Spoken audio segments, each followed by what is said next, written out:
कि कहते हैं कि यमराज जी जो हैं सबके प्राण हरते हैं। जी। कहा जाता है, लोगों को भी शायद नहीं पता होगा हम्म।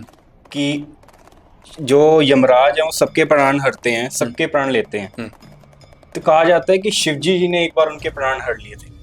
इसीलिए तो यमराज अगर काल है तो शिव जी महाकाल है। उन्हें कहा इसीलिए उन्हें जाता है महाकाल कहा कालों जाता के काल महाकाल है। कहा जी, जाता इसीलिए वो महाकाल है जी। बिल्कुल, एक बार ऐसा हुआ था कि भगवान शिव ने गुस्से में यमराज को ही मार दिया था। है। यमराज को उनके जी। प्राण निकाल लिए जी, उनकी छाती पे लात मारी थी जिसके कारण यमराज की मृत्यु हो गई थी। थे। ओ। जी, इसके पीछे जो कहानी है, शिव पुराण के अनुसार महादेव के एक भक्त थे, एक ऋषि थे। उन्होंने भगवान शिव की बहुत पूजा करी, उन्होंने और उनकी पत्नी ने बहुत पूजा करी। तो भगवान शिव वरदान देने के लिए आए। अब भगवान शिव जब उनको वरदान देने के लिए आए तो उन्होंने भगवान शिव से एक पुत्र मांगा।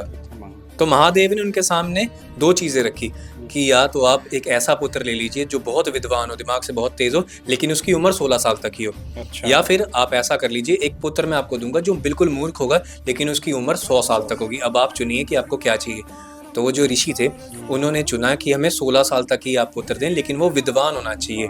तो भगवान शिव ने कह दिया तथास्तु, और उनको एक पुत्र की प्राप्ति हुई जिसका नाम था मार्कंडे। जी, वो भगवान शिव का बहुत बड़ा भक्त था और बचपन से ही बहुत विद्वान था। जब वो 16 साल का होने वाला था, उससे कुछ दिन पहले उसके माता पिता बहुत दुखी हो गए। तो जब वो उसने होने वाली जी उनकी मृत्यु जी तो जब उनके पुत्र को पता चला कि 16 साल के बाद उसकी मृत्यु हो जाएगी, तो वो एकांत में चला गया और उसने मिट्टी से शिवलिंग एक बनाया और उस शिवलिंग की पूजा करने लगा। 3 दिन तक उसने पूरे दिल से शिव जी की पूजा करी। तीसरे दिन जब वो पूरे 16 वर्ष का होने वाला था, उस दिन यमदूतों को यमराज ने भेजा उसके प्राण हरने के लिए, लेकिन वो शिव जी की पूजा कर रहा था तो इसलिए वो उसको लेके नहीं जा पाए।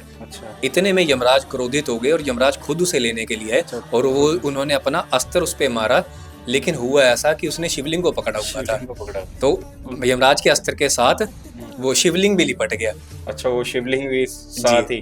तो इस बात पे शिव जी को बहुत गुस्सा आ गया और उसी समय वो शिवलिंग फटा और उसमें से खुद स्वयं शिव जी आ गए सामने और उन्होंने क्रोध में आकर यमराज की छाती पे लात मारी और यमराज उसी समय मृत्यु को प्राप्त हो गए।